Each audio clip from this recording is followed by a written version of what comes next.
Dr. Jessica Ash here. Today, I have the honor of discussing emotional health education strategies with Justin Nolan. So stay tuned.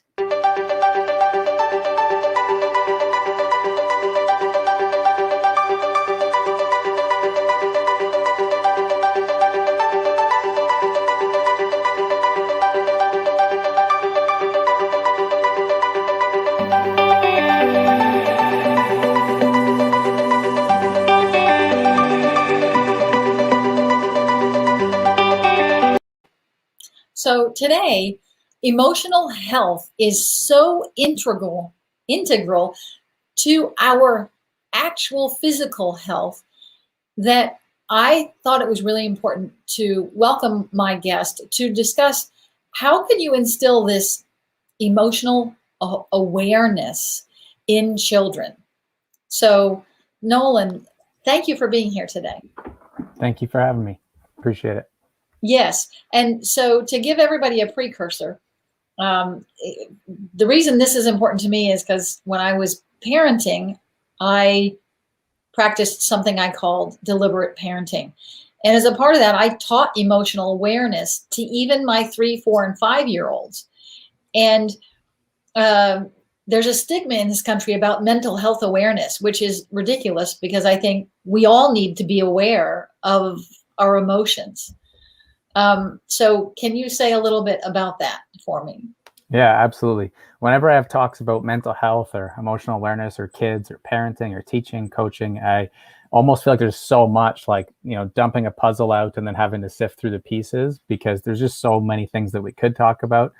For one, I think that I believe it's Pixar or Disney that created Inside Out, the movie. I thought they did an incredible job. The idea of helping children break down their emotions and realize that everything we do on the outside really starts with that foundation from the inside. And so my background is that I'm a teacher in K to 12, essentially 14 to 21 year old, 4 to 21 year olds are the ages of our students. I typically work with teens, but we have a 7-year-old and a 2-year-old ourselves as well. One of which struggles with emotional control kind of from her past. And so it's been a big part of our parenting journey from day one as well. Every single night, just checking in on, what color are you? How are you feeling? And in the mornings as well. Yeah, that's really very cute. I was having a discussion I was watching a TED Talk with the physician of the Dalai Lama. And he said, it was such a simple example, but a 5-year-old in kindergarten who acts up. Now, if you've ever seen a 5-year-old, if you have 35-year-olds, it's like herding cats. And there's a lot of emotional regulation that needs to be learned. 5-year-olds aren't emotionally regulated. And he said, if you have one in your classroom and they're acting up, you say, oh, well, what's your emotion right now? Why don't you take a stick and go point at the wall at the emotion you're feeling? So, because a 5-year-old may not be able to say, I'm really frustrated, but they could point to a picture and then the teacher can say, oh, you're frustrated. And that just so simple to build awareness. The reason I had you on is because it sounds like you have a lot of educational strategies for helping people teach emotional awareness. Can you tell me some more strategies? Yeah. Like you said, there's a ton, but I think one of the things, just to build off of what you were just speaking to specifically, a fun thing can do is to turn it into like an art activity, right? Which there are kits you can buy that, have eyebrows and eyes and tongues and ears and all these things. And then there'll be an emotional card, and the student or child will have to try and pick the different features to put on the face. And there's magnetic ones and different things like that to create that emotion and try and copy it as they get to know more and more emotions. And one of the things I already mentioned, the movie Inside Out, one of the things why I really like that and why I feel, as early as 3 years old or younger, even, you can start talking about those things, is that they really kept it simple by sticking to 5, I believe, right? With each their own color code, which leads me into one of the things that we do use a lot day to day in our programs, especially with the young ones, is the idea of being in different zones of regulation, right? And really allowing them to intrinsically appreciate that it's important to identify and share if you're in sort of that red zone, you're feeling anger and frustration, or if you're in that more green, yellow zone where you're starting to feel a bit more joy and excitement. But to be able to articulate it with kindergarten language, I think, is the most important thing. So keeping it age appropriate. Yes. I am thinking about how conflict is all over the earth. And I teach conflict resolution in college.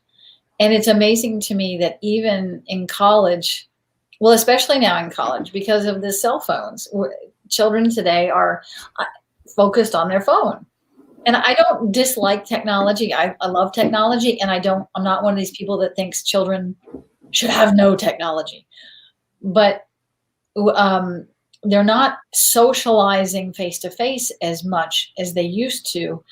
And so that means we need to more deliberately teach social skills.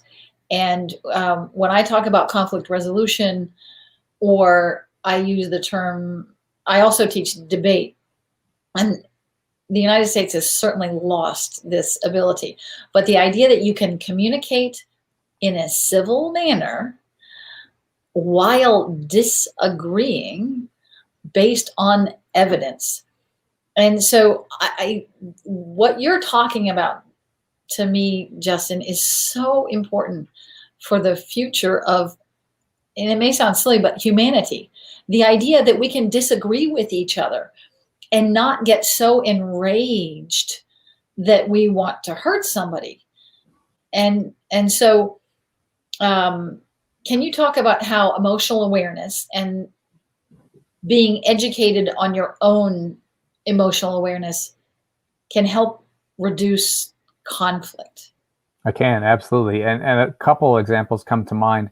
Just before I forget, too, though, you mentioned the cell phone. And I think that that's a really interesting thing as well, because it's created a whole other level of addiction and avoidance around conflict, like you just said, which is a perfect segue. Because for a lot of people, and I can certainly relate with the anxiety piece, when I was a teenager, being stressed and anxious socially, I didn't have a cell phone. So I got mine mid-college, right? But nowadays, the first thing that you're able to do in a public school setting, if they're allowing cell phones, or in a workplace, especially adults, is just turn to that phone as like sort of that coping mechanism, which is maybe better than having a panic attack and running out of a building. But it creates a whole other layer, as you mentioned, of us not engaging in these conflicts and debates. With respect to my specific background and where I work the most is in jail for youth. And our youth are all in there. It's, what, if you were speaking in like kind of movie terms, you might say is max, right? They're in there for pretty serious things.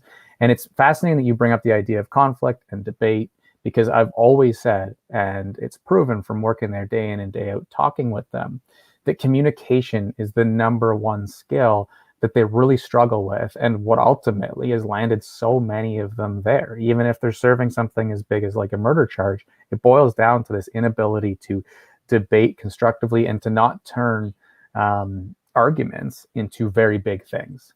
And I just see it time and time again. So I think you're absolutely on point with that. And the other, I mentioned there was two things, was I was in a workshop maybe 3 years ago now with all educational leaders, but also charity-based leaders. And it was run by a person over a couple of days who teaches, basically he comes in as an educational leader, a trust-building person, and tries to help group dynamics improve. And so over a couple of days, he'll identify what the struggle is within a team or an organization. And he starts it out by having everyone write on a piece of paper what they think it is and basically hiding it. And then you do some work, some inquiry over the next couple of days as a team, 2 full days, and then at the end you discuss. And as soon as I stepped foot in there, I wrote adult self-regulation on the paper, put it in my envelope, put it in like 10 seconds. And it was interesting because a lot of people put things like unequal pay or things like just pretty surface-based things around the clientele that were causing problems and stuff. But what I really saw was that it was so much the same we deal with 4-year-olds, but 40-year-olds and 50 and 60-year-olds inabilities to regulate their emotions when something difficult happens and then communicate and have that positive conflict resolution, or like you said, debate. Yeah, the idea it is very simple, and I haven't ever been exposed to the idea of prisons, although it seems intuitive that there's conflict resolution or mitigation errors or issues in prison. Um, so when I was thinking about debate, and it's not, it doesn't have to be debate, but it's as simple as I disagree with you, but internally we're not filled with anger, and it seems so simple, but it's so difficult. And I think that the US, and not just the US, but actually it's global, the global kind of stigma attached to mental health seeking help. And I want to say that I have had a psychiatrist or a psychologist my whole life, and I think that's very healthy. And and my daughter has one because it's healthy. And when I mean, you think about a bunch of teenagers, and it's great that teenagers have friends, and but you shouldn't get your advice about how to handle that boy only from 16-year-olds. Or, in my case, if I called my sister every time I was upset, she'd be like, oh my God, do we have to talk about this again? And there's nothing against my sister, but like, you kind of wear down those resources over time. And the idea that you're talking to somebody who's trained in emotional health, and you're having a conversation with them and you're saying, this is how I feel. It's night and day. Do you have a way to break down the stigma against mental health help seeking? This is amazing because I mean, we, only met recently. We didn't have things scripted, and certainly this interview has been off the cuff. But about 10 years ago now, maybe, I was teaching a grade 8 English class for the second time, and a teaching partner of mine, as well as my wife, we had an idea of creating a charitable effort around learning. And it was called Teen Minds, and it stood for teen, and then mental illness needs different solutions. A lot of people think mind and just brain, but it was actually an acronym. It was really neat. And so we have an ebook coming out that compiled life writing from teens about the importance of destigmatizing from around the world. So it's just so neat how connected these topics are. But in terms of tangible things, I think that telling our stories, which connects back to that, and that was kind of our brand messaging, was that everything that's ever been learned is through storytelling. And we need to make sure that we continue to tell stories about our own mental health struggles so that it normalizes it, as opposed to looking for some kind of maybe miracle legislation or something to do it from the external, but just continuing to tell our stories from the inside out. And so the other thing for me is realizing that when it comes to mental health professionals, there are a lot that don't work potentially in terms of like a relationship, like any relationship. You don't jive with that person. It just doesn't seem to be a good fit. But over time, again, like any relationship, you find the one that it does work. And I think when it's normal that we're going to seek a relationship for professional support, then we're willing to engage in that as well. Because I know I just struggled so much that the dam burst, right? And then there was no choice but to go get mental health support as a teen. And that's what we see too. I've already referenced the jail, but we have 4 facilities of mental health hospitals in the city that we service as well, and a crisis unit for students struggling with homicidal or suicidal thoughts. And so in all of those cases, it tends to be that same thing, right? Things just got so bad that we went to get help. So I think, to your point, starting earlier, and that's where the preschool and kindergarten and early primary years, developing programs and public speakers and from the inside out, just creating teachers and parents and everyone on board that it's important and it's okay to have those professionals in your life from day one. Yeah, it's just great. And everything you're saying, you're right. And we haven't spoken since we first scheduled this, but it's really core to my being about it. It's not just mental health, it's emotional and physical health. It's all intertwined. And I just had a conversation with two ladies about your health span. And if you don't know how to address or deal with your own emotions, eventually you get high blood pressure. Or like you're saying, you come into some kind of crisis, or whether it's high blood pressure or addictions, or there's a lot of jokes about women eating ice cream. I'm sure guys do it too, but there's nothing like a good chick flick and a tub of ice cream or wine, or both. And then that feeds into one of the ladies is focused on physical. She has all this data on. She's like, you shouldn't eat sugar ever, and I'm like, but I'm veering off target, kind of. But emotional health leads to habits. And I really hope that this conversation helps to destigmatize the idea of therapy or conversations like you and I are on air. Possibly 415,000 people are watching it.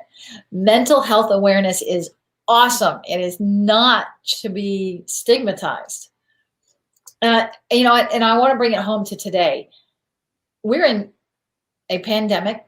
I don't need to tell anybody that, but accompanied with that is all kinds of emotional stress and family members dying and grief. You're not going to get through this world without experiencing a loss.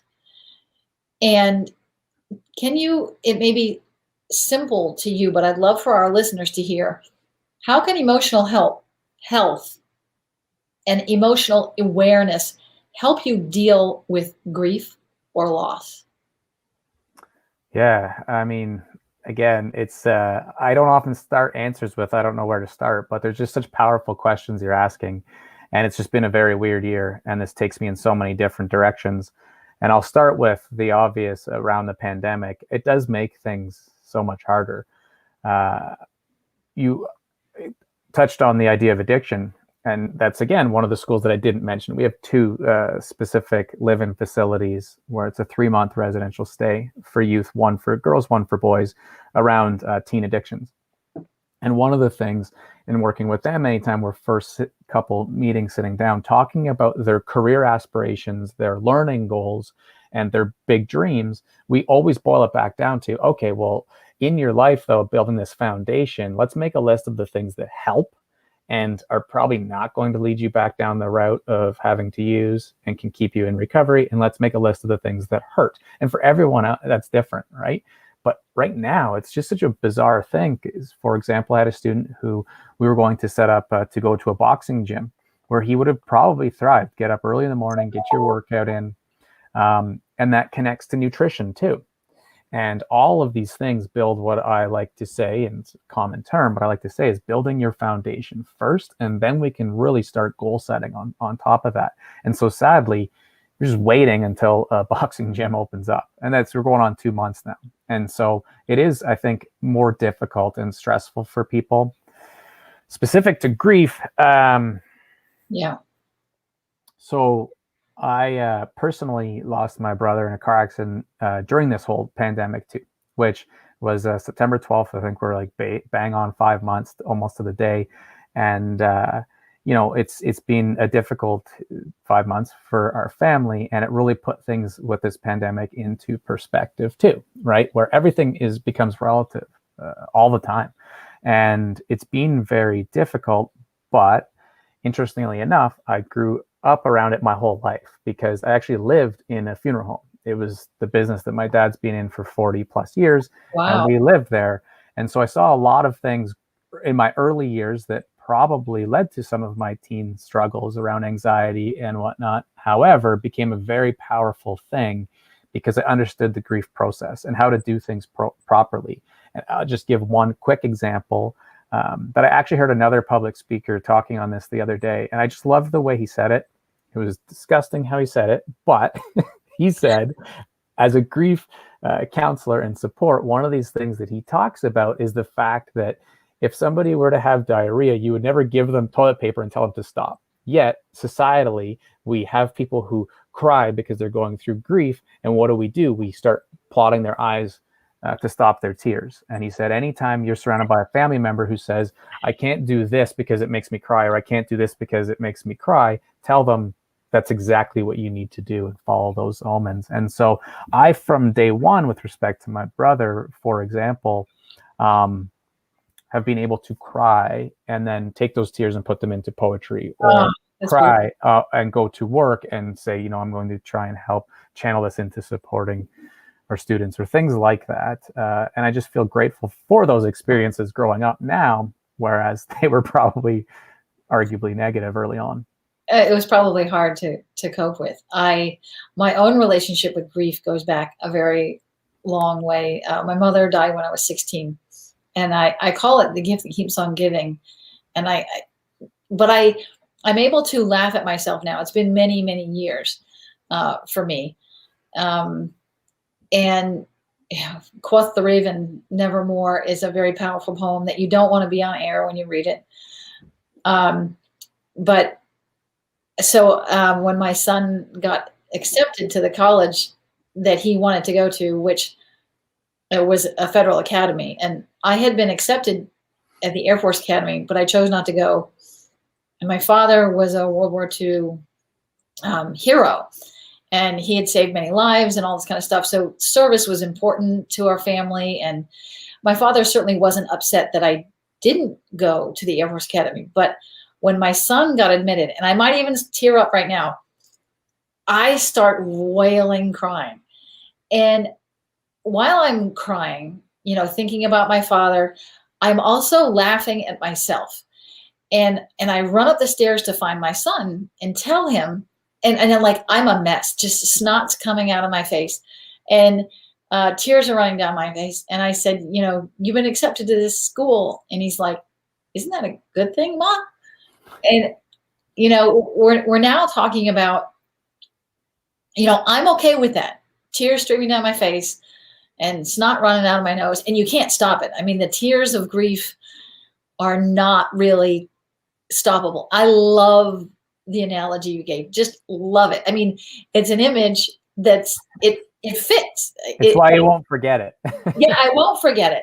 And it's so true, but it's really funny. I was doing a conference on grief of COVID with some scholars from the Middle East. And I was talking about crying and letting the tears go. And this very learned man with whom I have great, great respect, he goes, no, no, no, crying is bad.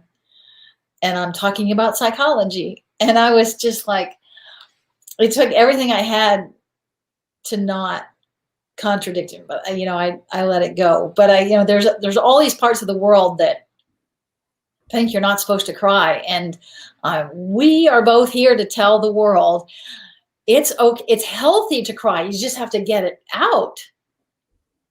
I believe so. That does make me think of another thing, though, and it's that so often we do look for, you know, binary answers to problems like this. And I do think that there are probably people who not crying is the way that their body handles things, and that's perfectly fine. And like you mentioned, to bring this home to today, the idea that we can scale all of the answers to these challenges down to the individual is what I'm very bullish on, whether it's how to learn, how to cope with emotional regulation, you know, goal setting, all of these things come back down to the person, again, to that list of what hurts and what helps.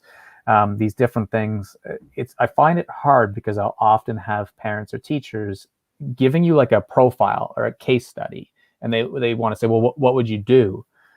And I've realized that it's not naivete, it's just wisdom that I almost always have to say, I got to meet this kid, right? Like it's hard because we need to unpack some things. We need to dig a bit deeper and figure out what the answer for this one person is. And to just give a quick example, I heard someone say recently, the quote was it was from a leader, and they said, make sure that you reach out to your team because a lot of them have been very stoic recently, right? And she was using that in kind of a negative way, meaning that if they're being stoic, that isn't helpful, right? Yeah, they're kind of putting on the shield, the mask, and protecting, not truly understanding that for some people, stoicism can be a very healthy thing. And I fall into that category. I'm not ever fronting or faking it that I'm presenting well.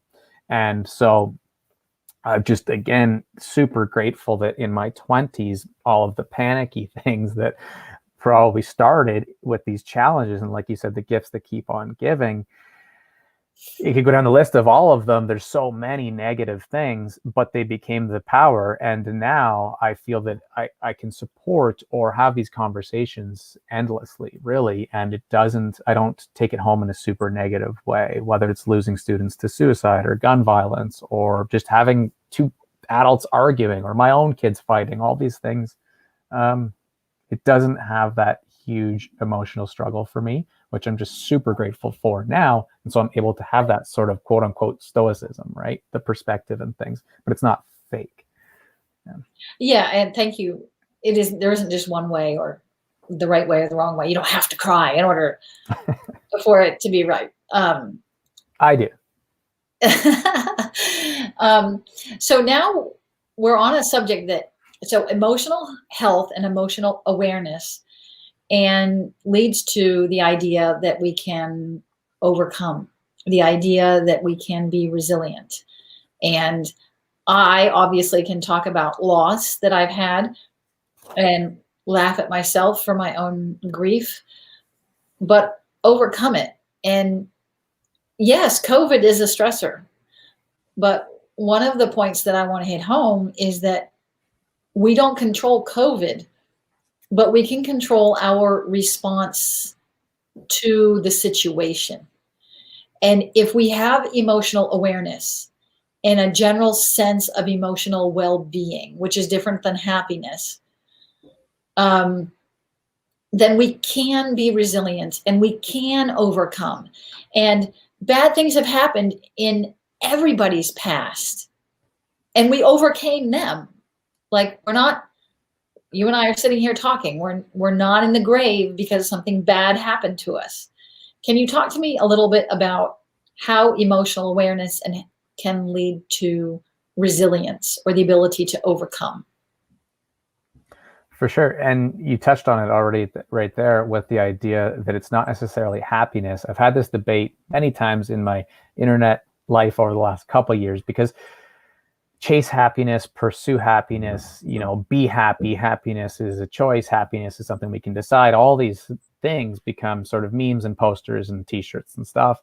And I don't disagree that it's okay to want to be happy more often, but I think it undermines the importance of emotions like anger and sadness and these other things and fear. And so I've always loved, and I learned this from Simon Sinek. I was blessed to have a personal conversation with him back when he first started. And he said, he just said, I try and tell people not to focus so much on happiness, but to focus on vitality, because we can be sad and go to a funeral and live with vitality.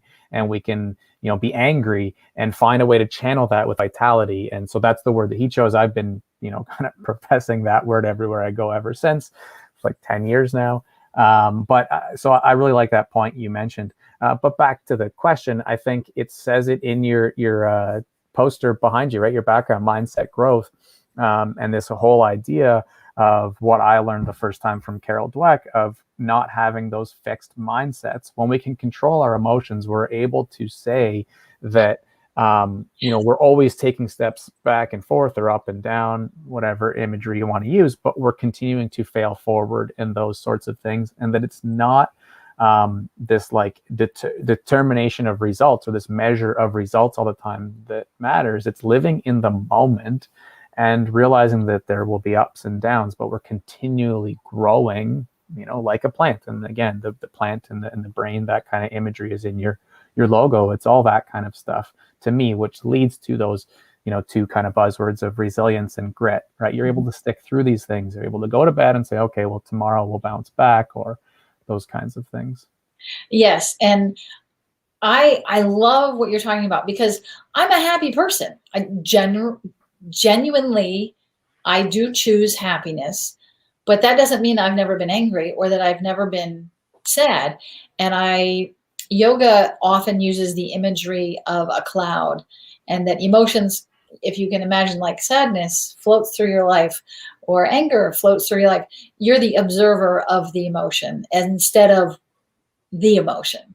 And if you can observe your emotions, being aware of them and the rise and the fall of them, if your child falls down, you're instantly like afraid, but that emotion passes.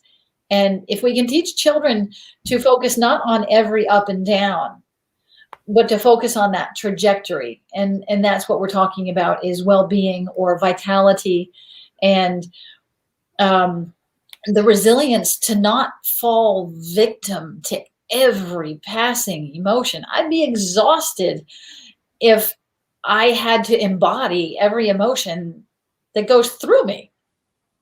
Yeah, and we talked a little bit about stoicism, and then you mentioned what you can control and what you can't control. And I think it comes back to, well, it does come back to that, right? Putting our energy into the things we can control. The clouds passing is an interesting thing to me. It's one that I use a lot as well. And I actually learned it first in part of my university background was sports psychology. And I was so interested in golf and the psychology of golf, because that's if you want an analogy for life of sports, there's some that are great, but golf is a really good one, because you're alone with your thoughts and it can be difficult. And so that's often, and you can physically use it in golf, which is neat. You can look up in the sky and let those difficult thoughts pass by, and actually watching the clouds and physically watching your clouds float by. But to just take it a step further, I think when it comes to golf, or when it comes to parenting and the kid falling at the park, that's an important way of approaching it. When it comes to the youth I work with in the jail, for example, I don't want those clouds to pass too fast. And back to what Simon Sinek was talking about, was I want them to hold on to those clouds a little bit longer, so that they can put it into their poetry, and they can put it into their writing, and they can feel the sadness, because when they pass too quickly, they're not processing them as well, perhaps. And so knowing the difference between the two, and for a lot of the youth I work with, it's the anger one, right? We have a booklet that they use that is designed to help them not reoffend. So how, when you get out, are you going to do, these bullet points, so that you fill in the blanks. And then when you get out, the idea is, if you actually have learned these things, maybe you won't reoffend. And every single time, I already know what their fill in the blank is going to be. I'm going to try and work on blank, and it's always anger. Every one of them puts anger. And stopping anger is the way. If you ask them, they'll all say, I need to not be angry. And so I think that's the catch right there, right? Is I'll try and hop in as much as I can and say, whoa, stop. No. Like, your next step is to be angry. When you're angry, do you go hit the punching bag, or go for a long bike ride, do some push-ups, or again, poetry? That's been the theme of today, as opposed to it's not allowed to be here because it gets me in trouble. And that's where that sort of vicious cycle happens, because, you brought it up earlier, the ice cream and the wine, or in their case, the fights at the bar or whatever. It's like that addiction repeats itself. Yes, I'm glad you were talking about, that's another yoga saying, like, in order to not go have the same problems you've had in the past, sit in your pain, sit in your anger, and feel it, and understand it, and then channel it in a way that's possible, or that works for you, to channel it, that's healthy. I would love to stay and talk forever about this, Justin, but we kind of run out of time. I'd like to have you back. I think it's an important topic to continue to help people be aware of, and so I look forward to the next time you can come back. Do you have any final words, though? Sure. Yeah. Thank you for having me, first of all. And just to mention one last thing too, that was kind of swirling around my mind there as you were talking, was the importance of having role models in these things, or caring adults, or people in your life that can support that sitting in your pain. Because I do find that that's one of the other big struggles for people is having someone to support them during those times, because it's very hard to do on our own as the next step. And then the public facing role models too, right? For a lot of the youth I work with, you'd be shocked to find that in the rap game, for example, there are a lot of really solid people who can be role models, who are that good, like, next step for our youth to learn things like, it's important to feel that pain and stuff a little bit and use it in a positive way. So I just wanted to add that topic of role models being such an important secondary thing too.